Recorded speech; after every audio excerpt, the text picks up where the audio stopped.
بسم اللہ الرحمن الرحیم۔ مجلس تحفظ سنت پاکستان کی طرف سے آج آپ کے سامنے جس عنوان پر گفتگو کرنا مقصود ہے وہ ہے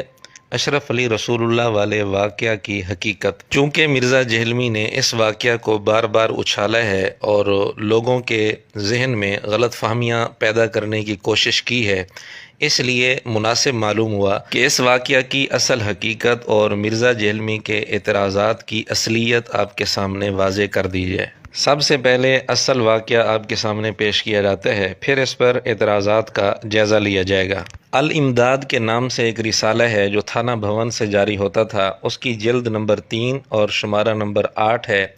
صفر 1336 ہجری میں وہ رسالہ جاری ہوا۔ اس رسالے کے صفحہ 35 پر حضرت تھانوی رحمۃ اللہ علیہ کے ایک معتقد نے خط میں ایک مضمون لکھتے ہوئے اپنا ایک خواب لکھا، جس کا حاصل یہ ہے کہ وہ لکھتا ہے کہ میں خواب میں دیکھتا ہوں کہ کلمہ لا الہ الا اللہ محمد الرسول اللہ پڑھتا ہوں، لیکن محمد الرسول اللہ کی جگہ حضور کا نام لیتا ہوں، یعنی حضرت تھانوی کا۔ اتنے میں دل کے اندر خیال پیدا ہوا کہ تجھ سے غلطی ہوئی کلمہ شریف کے پڑھنے میں، اس کو صحیح پڑھنا چاہیے۔ اس خیال سے دوبارہ کلمہ شریف پڑھتا ہوں، دل پر تو یہ ہے کہ صحیح پڑھا جائے، لیکن زبان سے بے ساختہ بجائے رسول اللہ صلی اللہ علیہ وآلہ وسلم کے نام کے اشرف علی نکل جاتا ہے۔ حالانکہ مجھے اس بات کا علم ہے کہ اس طرح درست نہیں، لیکن بے اختیار زبان سے یہی کلمہ نکلتا ہے۔ 2-3 بار جب یہی صورت ہوئی تو حضور کو یعنی حضرت تھانوی کو اپنے سامنے دیکھتا ہوں، اور بھی چند شخص حضور کے پاس تھے، لیکن اتنے میں میری یہ حالت ہو گئی کہ میں کھڑا کھڑا بوجہ اس کے کہ رکت طاری ہو گئی، زمین پر گر گیا اور نہایت زور کے ساتھ ایک چیخ ماری، اور مجھے معلوم ہوتا تھا میرے اندر کوئی طاقت باقی نہیں رہی۔ اتنے میں بندہ خواب سے بیدار ہو گیا، لیکن بدن میں بدستور بے حسی تھی اور وہ اثر ناطاقتی بدستور تھا، لیکن حالت خواب اور بیداری میں حضور کا ہی خیال تھا۔ لیکن حالت بیداری میں کلمہ شریف کی غلطی پر جب خیال آیا تو اس بات کا ارادہ ہوا کہ اس خیال کو دل سے دور کیا جائے، اس واسطے کہ پھر کوئی ایسی غلطی نہ ہو جائے۔ بئی خیال بندہ بیٹھ گیا اور پھر دوسری کروٹ لیٹ کر کلمہ شریف کی غلطی کے تدارک میں رسول اللہ صلی اللہ علیہ وآلہ وسلم پر درود شریف پڑھتا ہوں، لیکن پھر بھی یہی کہتا ہوں اللہم صلی علی سیدنا و نبینا و مولانا اشرف علی۔ حالانکہ اب بیدار ہوں، خواب نہیں، لیکن بے اختیار ہوں، مجبور ہوں، زبان اپنے قابو میں نہیں۔ بہرحال اس خط کے اندر یہ خواب تھا۔ جواب میں حضرت تھانوی رحمۃ اللہ علیہ نے لکھا، اس واقعہ میں تسلی تھی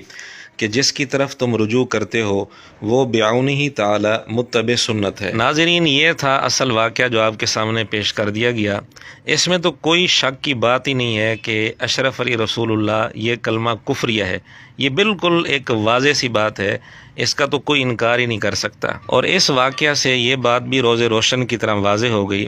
کہ اس معتقد نے خواب میں کوشش کی تھی لا الہ الا اللہ محمد رسول اللہ پڑھنے کی، لیکن غیر اختیاری طور پر زبان سے یہ کلمہ نکل گیا اشرف علی رسول اللہ۔ اسی طرح بیدار ہونے کے بعد بھی اس نے کوشش کی کہ میں اپنی غلطی کا تدارک کروں، لیکن وہ خود لکھ رہا ہے کہ میں بے اختیار ہوں، مجبور ہوں، زبان میرے قابو میں نہیں ہے۔ غیر اختیاری طور پر پھر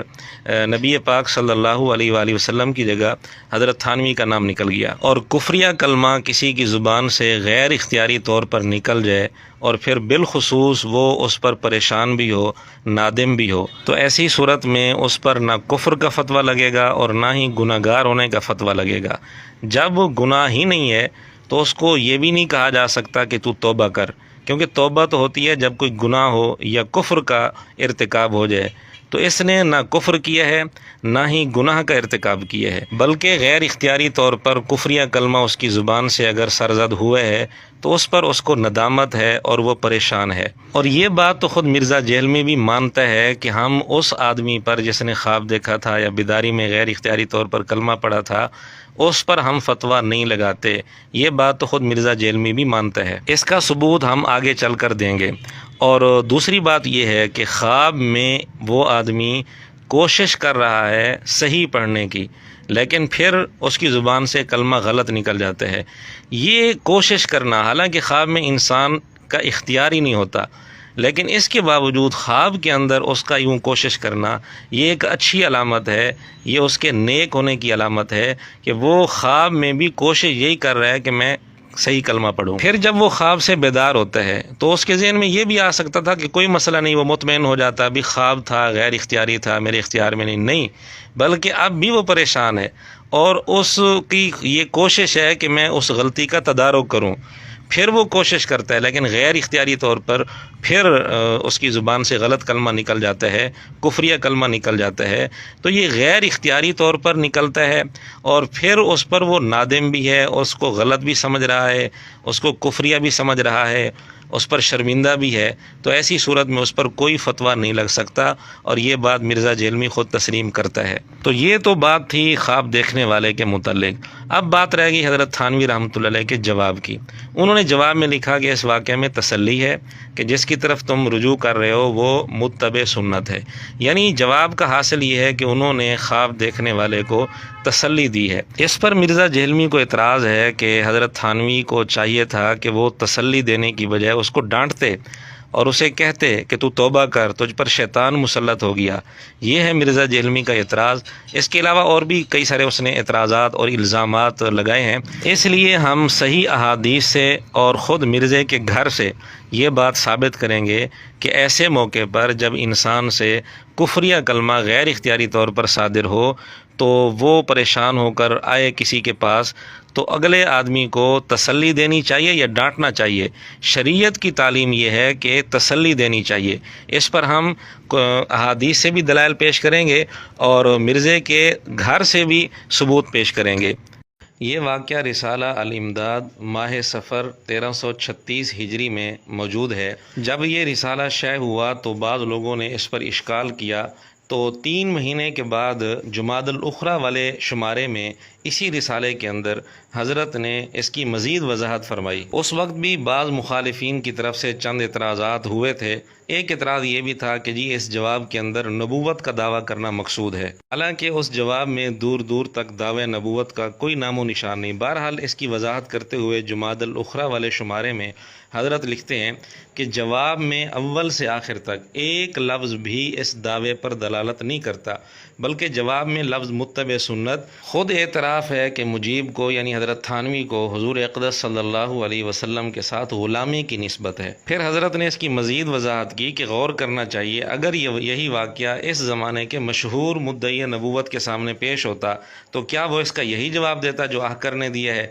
ہرگز نہیں، بلکہ وہ تو یوں کہتا کہ تمہارا مجھ کو رسول نہ سمجھنا اور اس بنا پر ان الفاظ کو غلط جان کر اس کا تدارک کرنا یہ تمہاری غلطی ہے، اور وہ یہ کہتا کہ میں حقیقت میں رسول ہوں، اور یہ کہتا کہ اس سے بڑھ کر میری رسالت کی کیا دلیل ہو سکتی ہے کہ تم باوجود ہے کہ میری رسالت کا اقرار نہیں کرنا چاہتے مگر اللہ تم سے جبراً اس کا اقرار کراتا ہے۔ یعنی حضرت تھانوی رحمۃ اللہ علیہ فرمانا چاہتے ہیں کہ اگر نعوذ باللہ نعوذ باللہ نعوذ باللہ اگر بالفرض میرے دل میں اس قسم کا کوئی خیال ہوتا تو میں تو اس واقعہ کو اپنے حق میں دلیل بناتا۔ بہرحال حضرت نے وضاحت کر دی کہ نعوذ باللہ نہ میرے دل میں کوئی اس قسم کا خیال تھا اور نہ ہی اس جواب سے نعوذ باللہ نبوت کے دعوے کا کوئی دور دور تک نام و نشان ملتا ہے۔ اس وضاحت کے باوجود مرزا جہلمی نے انتہائی گھٹیا الزام لگاتے ہوئے کئی ساری باتیں کی ہیں۔ ایک بات یہ کی ہے کہ جی وہ اشرف علی رسول اللہ کلمہ پڑھواتے رہے ہیں، اور دیوبندیوں کے بارے میں کہا کہ یہ اشرف علی رسول اللہ کلمہ پڑھتے ہیں۔ نعوذ باللہ نعوذ باللہ۔ وہ بابے ہوں گے صحابہ کرام، اہل البیت، امام بخاری، امام مسلم، وہ امام جنہوں نے یعنی کہ اپنے ناموں کے کلمے نہیں پڑھائے۔ اے کوئی سننا سی نا ہوں ٹھنڈ پئی جے، یعنی کہ چشتی رسول اللہ، اشرف رسول اللہ اہل نہیں ہون گے۔ البتہ جن لوگوں نے کلمے میں تعریف کی ہے وہ ہم بتا دیتے ہیں، وہ آپ کے جو ہے نا وہ چچا زاد ہیں بریلوی اور دیوبندی، کسی نے اشرف علی رسول اللہ پڑھوایا، کسی نے چشتی رسول اللہ۔ اس پر ہم اتنا ہی کہہ سکتے ہیں لعنت اللہ علی الکاذبین، جھوٹوں پر اللہ کی لعنت ہو۔ ناظرین آپ خود انصاف سے بتائیں، کیا اس واقعہ سے یہ نتیجہ نکلتا ہے کہ حضرت تھانوی رحمۃ اللہ علیہ نے کہا تھا کہ میرے نام کا کلمہ پڑھا کرو یا اپنے نام کا کلمہ پڑھوایا؟ اتنا بڑا الزام لگاتے ہوئے اس کو کچھ شرم و حیا نہیں ہے۔ اور فنا فی شیخ نال ہی بندہ برباد ہو جاتا ہے، فنا ہی ہو جاتا ہے۔ اسی لیے پڑھتے ہیں نا چشتی رسول اللہ اور اشرف علی رسول اللہ۔ لا حول ولا قوت الا باللہ، کتنا بڑا جھوٹ ہے اور الزام ہے۔ آج تک آپ نے کسی سے سنا کہ وہ یوں کلمہ پڑھتا ہو اشرف علی رسول اللہ؟ نعوذ باللہ۔ ایک طرف تو مرزا یہ کہتا ہے کہ جی مخالف کے بارے میں رائے قائم کرنے سے پہلے اس کی پوری گفتگو سن لینی چاہیے اور کسی کی بات کو غلط رنگ نہیں دینا چاہیے، اور کہتا ہے کہ جی یہ ہماری تربیت ہے، ہمارے مزاج میں ہے، ہم کسی کی بات کو غلط رنگ نہیں دیتے۔ تو بجائے یہ کہ انسان فائنل رائے قائم کرے کسی کے بارے میں، اس کی پوری گفتگو سن لے۔ یہی وجہ ہے، ہماری یہ تربیت کا اثر ہے کہ اللہ کے فضل سے اس وقت آلموسٹ 8,000 سے زیادہ تو صرف ہمارے اسٹوڈنٹس کے یوٹیوب چینلز ہیں، اور آلموسٹ 1 لاکھ کے قریب ویڈیوز وہ ہیں جن کے ساتھ ہیش ٹیگ لگے ہوئے ہیں۔ ہیش ٹیگ کے بغیر بھی بے شمار ویڈیوز ہیں، لیکن آپ ہمارے کسی اسٹوڈنٹ کی بھی کوئی ایک ویڈیو بھی ایسے نہیں دکھا سکتے کہ جس میں کسی مخالف عالم کی کوئی چھوٹی سی کلپنی سی کاٹ کے اور اسے کوئی غلط رنگ دینے کی کوشش کی گئی ہو،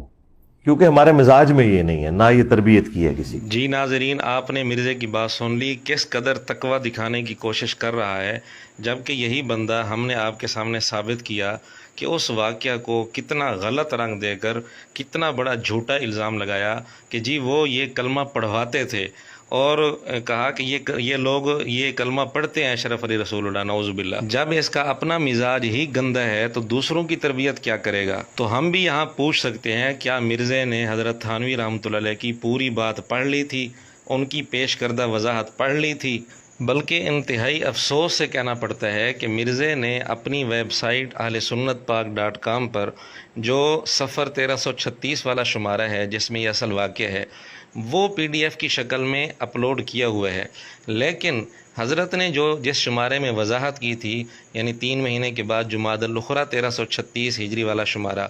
وہ اس نے اپلوڈ نہیں کیا۔ اس کو چاہیے تھا کہ دونوں شمارے اپلوڈ کرتا اور لوگوں کو بتاتا کہ ان کی وضاحت یہاں موجود ہے تاکہ وہ تفصیلی وضاحت لوگ پڑھتے، لیکن مرزے کو پتہ تھا کہ اس طرح تو لوگوں کے سامنے حقیقت واضح ہو جائے گی، اس لیے اس نے وہ شمارہ جس کے اندر پوری وضاحت تھی اپلوڈ نہیں کیا۔ اس سے بھی بڑھ کر مرزے کی خیانت اور دھوکہ دیکھیں کہ اس نے اپنی ویب سائٹ ahlsunnatpak.com پر گستاخانہ عبارات والے پورشن میں عبارت نمبر 13 کا عنوان دے کر یہی شمارہ اپلوڈ کیا ہے، اور اس کے اوپر لکھا ہے رسالہ الامداد اشرف علی تھانوی دعوی نبوت، نعوذ باللہ ثم نعوذ باللہ۔ ناظرین، شاید آپ کے وہم و گمان میں بھی نہ ہو کہ یہ بندہ اتنی گھٹیا حرکت پر بھی اتر سکتا ہے کہ اس واقعہ کو غلط رنگ دے کر حضرت تھانوی رحمۃ اللہ علیہ پر اس نے الزام لگایا ہے دعوی نبوت کا، کہ مرزا جیلمی نے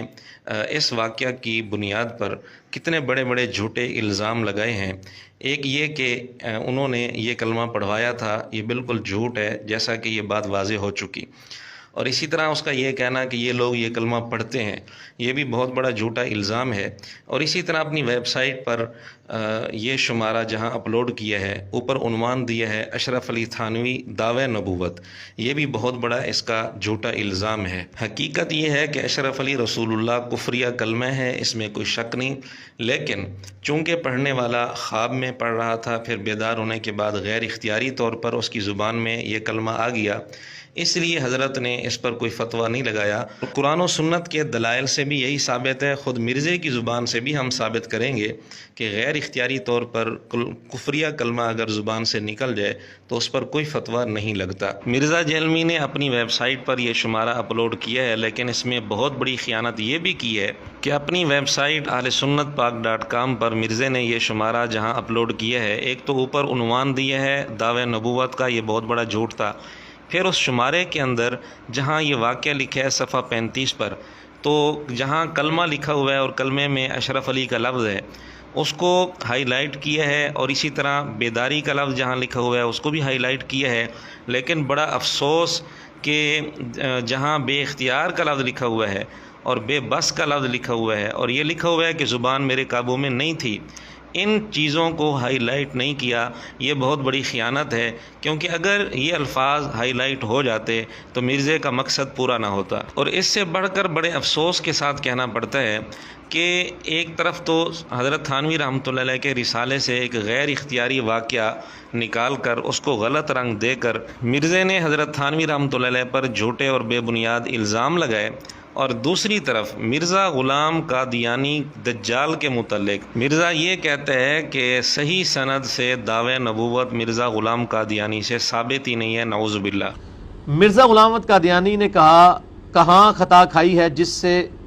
آپ نے اس نے اپنے آپ کو ذلی نبی کا دعویٰ کیا ہو۔ دیکھیں جی، اس کے اوپر غامدی صاحب نے کافی ورکنگ کی ہے، آپ ان کی یوٹیوب پہ ویڈیوز دیکھ لیں۔ ان کا بھی موقف یہی ہے کہ اس سے کوئی صحیح سند سے ثابت نہیں ہے کہ اس نے خود کہیں پہ دعوی نبوت کیا ہو۔ اس نے جو ہے وہ اشارے ایسے ضرور دیے ہیں، پلس مسیح موعود ہونے کا دعویٰ، امام مہدی ہونے کا، یہ سارے دعوے کیے ہیں۔ جی ناظرین، آپ نے فرق دیکھ لیا۔ جس غلام قادیانی دجال نے اپنی کتابوں میں خود اپنے لیے نبی کا لفظ استعمال کیا، رسول کا لفظ استعمال کیا واضح طور پر، وہاں تو مرزا جیلوی ابھی تک صحیح سندیں ڈھونڈ رہا ہے۔ جس کا دعوی نبوت روز روشن کی طرح واضح ہے، وہاں اس کو ابھی تک صحیح سند ملی نہیں۔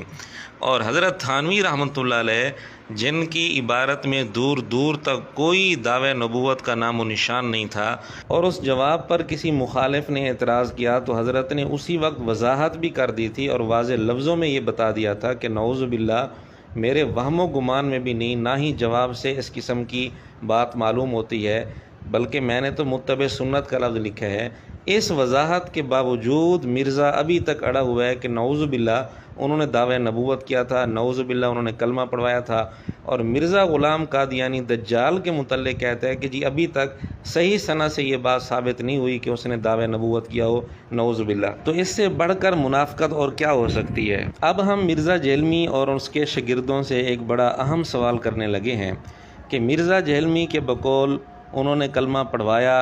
اور دعوی نبوت کیا، نعوذ باللہ۔ اگر مرزا جیلمی واقعی یہ سمجھتا ہے کہ انہوں نے دعوی نبوت کیا اور کلمہ پڑھوایا، پھر مرزا جیلمی ان کو مسلمان کیوں مانتا ہے؟ ان کو کافر کیوں نہیں کہتا؟ ان کی تکفیر کیوں نہیں کرتا؟ بلکہ مرزا کہتا ہے کہ میں ان کو مسلمان بھی مانتا ہوں، دجال نہیں کہتا، اور احترام بھی ان کا کرتا ہوں۔ آپ یہ جو لوگوں کو ابھار رہے ہیں نا کہ جی یہ ہمارے بزرگوں کے پر الزام لگاتا ہے، میں آپ کو پرسنلی بتاؤں، میں اشرف علی تھانوی صاحب کا باقی علماء دیوبند کی نسبت بہت احترام کرتا ہوں۔ سوال یہ ہے کہ جب انہوں نے نبوت کا دعویٰ کیا تیرے بقول، جب انہوں نے کلمہ پڑھوایا، تو احترام کرنے کا کیا مطلب؟ میں نے کسی ویڈیو میں اشرف علی دجال یا چشتی دجال کا لفظ یوز ہی نہیں کیا۔ یہ دجال کا لفظ میں نے غلام احمد قادیانی کے لیے یوز کیا۔ مرزے سے ہم پوچھنے کا حق رکھتے ہیں، جب تیرے بقول انہوں نے نبوت کا دعویٰ کیا، اپنے نام کا کلمہ پڑھوایا، تو ان کو دجال کیوں نہیں کہہ رہا؟ میں نے آپ کو ریبٹل کر دیا کہ یہ جو اعتراض ہے، تو یہ میں صرف مولانا اسحاق نہیں، جن کو میں گمراہ سمجھتا ہوں انہیں بھی رسپیکٹ دیتا ہوں۔ میں نے کہا مولانا اشرف علی تھانوی صاحب، جی مولانا بھی کہا اور صاحب بھی کہا، اس سے بڑی کوئی ڈگری نہیں، میں رسپیکٹ ان کو دے رہا ہوں۔ ایک طرف یہ پروپیگنڈا کرنا کہ انہوں نے نبوت کا دعویٰ کیا، انہوں نے اپنے نام کا کلمہ پڑھوایا،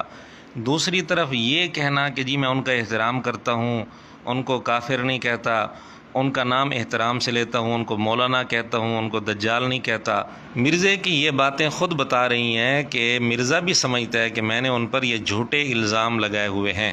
ورنہ اگر مرزا سمجھتا ہے کہ یہ الزام سچے ہیں، پھر بھی مرزا ان کو کافر نہیں کہتا، تو مرزا خود کافر ہے۔ کیونکہ جب ایک آدمی کے متعلق انسان سمجھتا ہو کہ اس نے نبوت کا دعویٰ کیا ہے، کلمہ پڑھوایا اپنے نام کا، پھر بھی اس کو کافر نہ سمجھے، وہ تو خود کافر ہے۔ اگر میں کسی کے بارے میں سمجھوں کہ اس نے نبوت کا دعویٰ کیا ہے، اپنے نام کا کلمہ پڑھایا ہے، پھر میں اس کو کافر نہ کہوں، تو میں تو خود کافر ہو جاؤں گا۔ کہ مدعی نبوت کو اگر کوئی آدمی کافر نہیں سمجھتا، وہ خود کافر ہے۔ تو اس لیے مرزا یا تو یہ مانے کہ میں نے الزام جھوٹے لگائے ہیں، یا پھر اس کو اپنا کفر تسلیم کرنا پڑے گا۔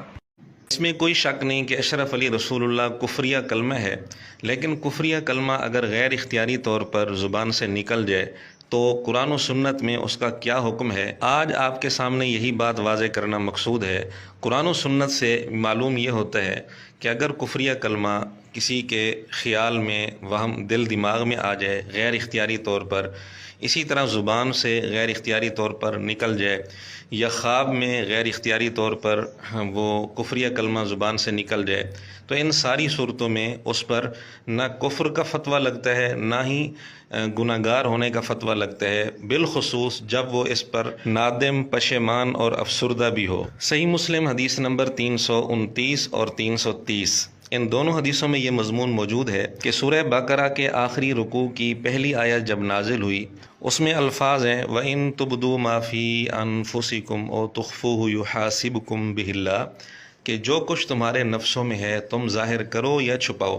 اللہ ان کا محاسبہ کرے گا۔ اب اس سے صحابہ رضی اللہ تعالیٰ عنہ بڑے پریشان ہوئے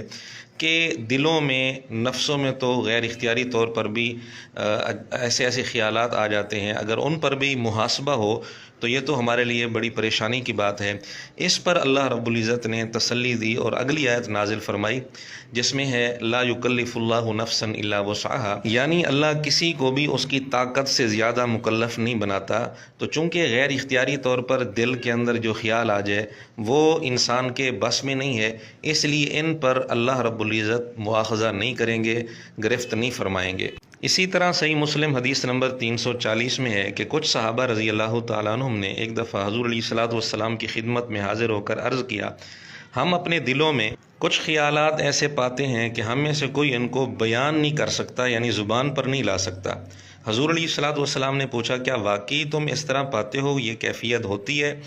تو صحابہ رضی اللہ تعالیٰ عنہ نے عرض کیا جی ہاں۔ آپ نے فرمایا یہ تو واضح ایمان ہے، اور یہ حدیث خود مرزا نے بھی بیان کی ہوئی ہے۔ باقی جو تھوڑے بہت وسوسے ہیں ان کو اللہ نے درگزر فرمایا۔ مسلم شریف میں حدیث ہے، ایک صحابی نے کہا یا رسول اللہ بعض اوقات ایسے خیال دماغ میں آتے ہیں، دماغ تو سوچتا ہے کہ دل کرتا ہے کہ جل کے کوئلہ ہو جاؤں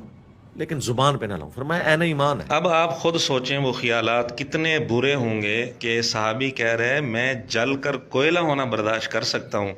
لیکن وہ خیالات زبان پر نہیں لا سکتا۔ تو حضور علیہ الصلوۃ والسلام نے فرمایا یہ عین ایمان ہے، یعنی آپ علیہ الصلوۃ والسلام نے تسلی دی۔ اس سے ایک تو یہ بات معلوم ہوئی کہ غیر اختیاری طور پر دل میں کفریہ خیالات آ جائیں تو اس پر کوئی فتویٰ نہیں لگتا۔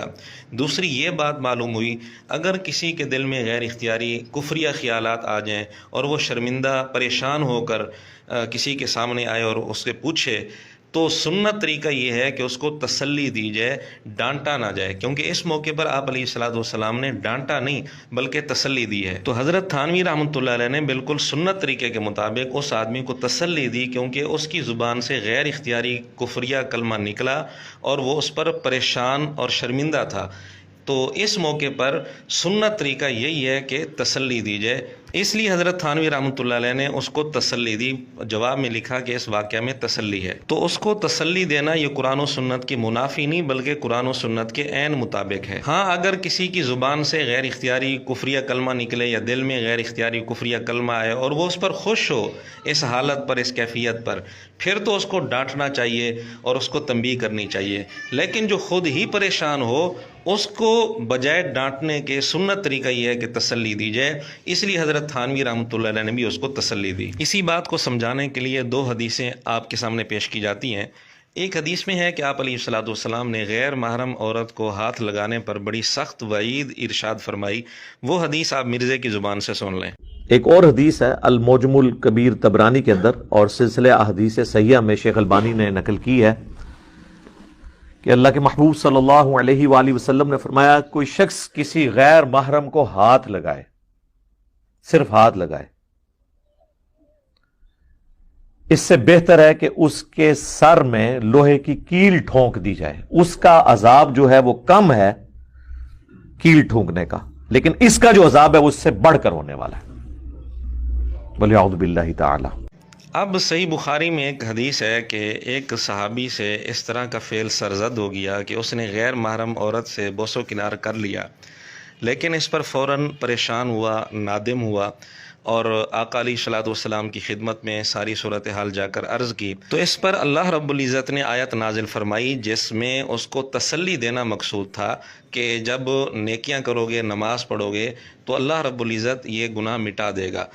اس موقع پر آپ علیہ الصلوۃ والسلام نے اس کو ڈانٹا نہیں ہے، یہ نہیں فرمایا کہ تجھ پر شیطان مسلط ہو گیا، تو نے یہ کیا کیا۔ یہ اس لیے نہیں ڈانٹا کہ وہ خود شرمندہ تھا اپنے اس فعل پر، تو اس کو اس موقع پر ڈانٹنا یہ مناسب نہیں تھا، نہ یہ اللہ کی سنت ہے، نہ یہ نبی پاک صلی اللہ علیہ وآلہ وسلم کی سنت ہے۔ وہ حدیث صحیح بخاری حدیث نمبر 526 ہے جو آپ دیکھ رہے ہیں۔ ابن مسعود رضی اللہ عنہ فرماتے ہیں ایک شخص نے کسی غیر عورت کا بوسہ لیا، پھر نبی کریم صلی اللہ علیہ وسلم کی خدمت میں آیا اور آپ کو اس حرکت کی خبر دی۔ اس پر اللہ نے آیت نازل فرمائی کہ نماز دن کے دونوں حصوں میں قائم کرو اور کچھ رات غیبی اور بلا شبہ نیکیاں برائیوں کو مٹا دیتی ہیں۔ اس شخص نے کہا یا رسول اللہ کیا یہ صرف میرے لیے ہے؟ آپ نے فرمایا نہیں بلکہ میری پوری امت کے لیے ہے۔ اب دیکھیں یہاں حضور علیہ الصلوۃ والسلام اس کو تسلی دے رہے ہیں۔ اب اگر کوئی یہی حرکت کر کے اس پر خوش ہو اور آ کر فخریہ ذکر کرے، خوشی کے ساتھ ذکر کرے کہ میں نے فلاں عورت کے ساتھ اس طرح معاملہ کیا ہے، تو وہاں اس کو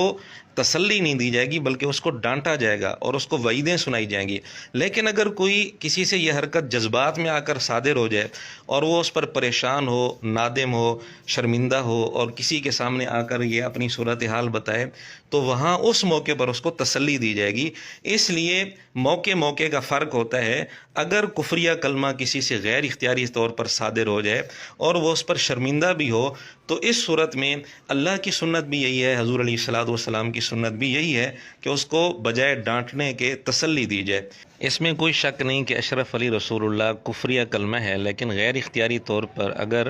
کفریہ کلمہ زبان پر جاری ہو جائے یا خواب کے اندر زبان پر جاری ہو جائے یا دل کے اندر اس کے خیالات غیر اختیاری طور پر آ جائیں،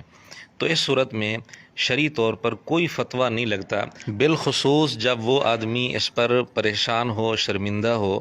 تو اس پر قرآن و سنت سے ہم دلائل پیش کر چکے ہیں کہ اس پر کوئی فتویٰ نہیں لگتا، نہ وہ کافر ہوگا نہ وہ گناہ گار ہوگا۔ صحیح مسلم میں حدیث نمبر ہے 6960، اس میں نبی پاک صلی اللہ علیہ وآلہ وسلم کا ارشاد ہے کہ جب بندہ اللہ سے توبہ کرتا ہے تو اللہ کو تمہارے اس آدمی سے بھی زیادہ خوشی ہوتی ہے جو بیابان زمین میں اپنی سواری پر ہو، وہ اس سے گم ہو جائے، اس کا کھانا پینا بھی اسی سواری پر ہو اور وہ اس سے نا امید ہو کر ایک درخت کے سائے میں آ کر لیٹ جائے۔ جس وقت وہ اپنی سواری سے نا امید ہو کر لیٹے، اچانک اس کی سواری اس کے پاس آ کر کھڑی ہو جائے اور اس کی لگام پکڑ لے، پھر زیادہ خوشی کی وجہ سے کہے اے اللہ تو میرا بندہ اور میں تیرا رب ہوں، یعنی شدت خوشی کی وجہ سے الفاظ میں غلطی کر جائے۔ صحیح مسلم کی اس حدیث میں آقا علیہ الصلوۃ والسلام نے بندے کی توبہ پر جو اللہ تعالیٰ خوش ہوتے ہیں اس کو سمجھانے کے لیے ایک مثال بیان کی کہ وہ آدمی جب سواری سے نا امید ہو جائے، اچانک سواری سامنے آ جائے، سامان بھی ساتھ ہو، تو اس کو اتنی خوشی ہوتی ہے کہ وہ خوشی کی شدت کی وجہ سے اس کو معلوم نہیں ہوتا کہ میں اپنی زبان سے کیا الفاظ نکال رہا ہوں۔ وہ اپنی زبان سے الفاظ یہ نکالتے ہیں کہ اے اللہ تو میرا بندہ، میں تیرا رب ہوں۔ اب اس کی زبان سے دو کفریہ جملے نکلے ہیں۔ نمبر ایک، اللہ تعالیٰ کو یہ کہنا کہ تو میرا بندہ ہے۔ نمبر دو، اللہ تعالیٰ کو یہ کہنا کہ میں تیرا رب ہوں۔ لیکن چونکہ خوشی کی شدت کی وجہ سے اس نے اپنے اختیار سے نہیں کہے، غیر اختیاری طور پر اس سے سبقت لسانی ہو گئی اور زبان سے یہ دو کفریہ کلمے نکل گئے، تو اس پر نبی پاک صلی اللہ علیہ وآلہ وسلم نے بھی کوئی فتویٰ نہیں لگایا، بلکہ اس کا عذر بیان کرتے ہوئے آپ نے فرمایا کہ یہ خوشی کی شدت کی وجہ سے اس کی زبان سے یہ کلمے نکلے۔ اب اشرف علی رسول اللہ یہ بھی کفریہ کلمہ ہے، لیکن یہ جو دو کلمے ہیں کہ اللہ تعالیٰ کو کہنا تو میرا بندہ میں تیرا رب ہوں، یہ اس سے بڑھ کر کفریہ جملے ہیں۔ جس طرح وہاں فتویٰ نہیں لگے گا کیونکہ وہ غیر اختیاری طور پر زبان سے نکلے تھے، یہاں بھی اس واقعہ کے اندر کئی جگہ لکھا ہوا ہے کہ غیر اختیاری طور پر نکلے، بے بس تھا، زبان قابو میں نہیں تھی، چونکہ غیر اختیاری طور پر یہ کفریہ کلمہ اس کی زبان سے نکلا تھا اشرف علی رسول اللہ والا، اس لیے اس پر کوئی فتویٰ نہیں لگے گا۔ لیکن مرزے نے اس کو غلط رنگ دے کر بڑھا چڑھا کر کہیں سے کہیں پہنچا دیا کہ جی انہوں نے اشرف علی رسول اللہ کلمہ پڑھوایا ہے، نعوذ باللہ۔ کبھی کہتا ہے کہ یہ لوگ اشرف علی رسول اللہ کلمہ پڑھتے ہیں، اور کبھی کہتے ہیں ان کے بزرگوں نے لا الہ الا اللہ اشرف علی رسول اللہ لکھا ہے۔ آپ ان کو لاکھ بتائیں کہ آپ کے بزرگوں نے جو لکھا ہے لا الہ الا اللہ اشرف علی تھانوی رسول اللہ، یہ غلط ہے۔ مرزے سے کوئی پوچھے ہمارے کس بزرگ نے لکھا ہے لا الہ الا اللہ اشرف علی تھانوی رسول اللہ، نعوذ باللہ، اتنا گھٹیا الزام لگاتے ہوئے اس کو کچھ شرم و حیا نہیں آتی۔ پورا واقعہ ہم آپ کے سامنے پیش کر چکے ہیں، اب اسے یہ کہاں بات نکلتی ہے کہ جی ہمارے بزرگوں نے لکھا ہے لا الہ الا اللہ اشرف علی رسول اللہ۔ اور اگر خالی اس بات کو دیکھنا ہے کہ جی الامداد رسالے میں لکھا ہوا تو ہے، آگے پیچھے کچھ نہیں دیکھنا، تو پھر کل کو کوئی یہ بھی کہہ سکتا ہے کہ صحیح مسلم میں یہ کفریہ کلمے لکھے ہوئے ہیں کہ یا اللہ تو میرا بندہ میں تیرا رب ہوں، اور پھر ڈھنڈورا پیٹنا شروع کر دے کہ جی محدثین تو کفریہ کلمے لکھتے رہے ہیں اپنی کتابوں میں۔ تو مرزے کا پروپیگنڈا بھی اسی طرح کا ہے، اس نے واقعہ کو غلط رنگ دے کر اچھالنا شروع کر دیا ہے۔ خیر، جب مرزے کے پاس کوئی اور جواب نہیں بنتا تو کہتا ہے کہ جی حضرت تھانوی رحمۃ اللہ علیہ کو چاہیے تھا اسے کہتے کہ تو توبہ کر، تجھ پر شیطان مسلط ہو گیا ہے۔ ابھی تو اشرف علی رسول اللہ والا خواب تو اپنی جگہ، اور وہ صرف خواب نہیں ہے، اس کے بعد بیداری میں بھی اس نے پڑھا۔ لوگ کہتے ہیں جی وہ بے اختیار تھا، جی اس بیچارے کا کیا قصور۔ ہم کہتے ہیں ہم اس کو نہیں کہہ رہے ہیں، ہم تو بابے کو کہہ رہے ہیں کہ بابے کو جب پتا چلا کہ اس پہ شیطان چڑھ گیا تو اس کا کام یہ نہیں تھا اسے تسلی دیتا، بلکہ یہ کہتا کہ توبہ کر، تیرے تے شیطان چڑھے ہے۔ کہنا نہیں، تسلی تھی کہ تیرے پیر متبع سنت ہے، جو تو نے خواب میں بھی پڑھا اور بیداری میں بھی بے اختیار نکلا، یہ تو بے اختیار نہیں تھا۔ مرزے کا یہ اعتراض سراسر ضد کی بنیاد پر ہے، ورنہ ہم مرزے کی زبان سے یہ حدیث سنا چکے ہیں۔ صحابہ رضی اللہ تعالیٰ عنہم نے حضور علیہ الصلوۃ والسلام کی خدمت میں عرض کیا کہ ہمارے دل میں ایسے ایسے وسوسے اور خیالات آتے ہیں کہ ہم جل کر کوئلہ ہونا برداشت کر لیں لیکن وہ زبان پر نہ لائیں۔ اب وہ چونکہ غیر اختیاری طور پر خیالات آتے تھے اور وہ پریشان بھی تھے، تو آپ علیہ الصلوۃ والسلام نے یہ نہیں فرمایا کہ توبہ کرو تم پر شیطان مسلط ہو گیا، بلکہ ان کو تسلی دی۔ اسی طرح دوسرے دلائل بھی ہم پیش کر چکے ہیں کہ ایسے موقع پر اللہ کی سنت بھی یہی ہے، حضور علیہ الصلوۃ والسلام کی سنت بھی یہی ہے کہ ایسے آدمی کو تسلی دی جائے۔ لیکن مرزا اور اس کے شاگرد اس طرح کے دلائل کو ماننے کے لیے تیار نہیں ہوں گے، تو ہم مرزے کے گھر سے ہی مرزے کے اس اعتراض کا جواب دیتے ہیں۔ علی بھائی، بعض اوقات نماز میں میرے ذہن میں اکثر شرکیہ خیالات آتے ہیں، کوئی مسئلہ نہیں ہے، کوئی پریشانی والی بات نہیں، شیطانی وسوسے اور اس کا علاج میری ویڈیو دیکھیں۔ خیالات آنے کا حل یہ ہے کہ آپ نے اس کی طرف سوچنا ہی نہیں، آ بھی رہے آتے رہیں، کوئی نماز میں فرق نہیں پڑتا۔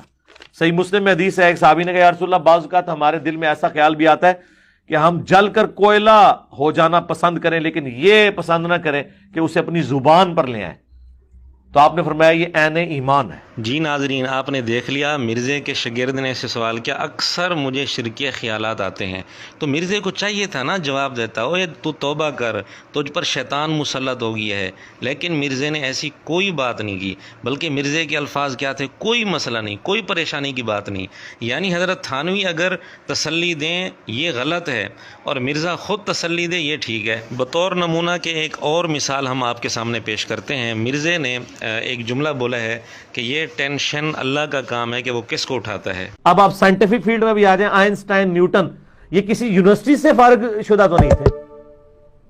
اللہ تعالیٰ مبعوث کرتا ہے بندوں کو، تو یہ ٹینشن اللہ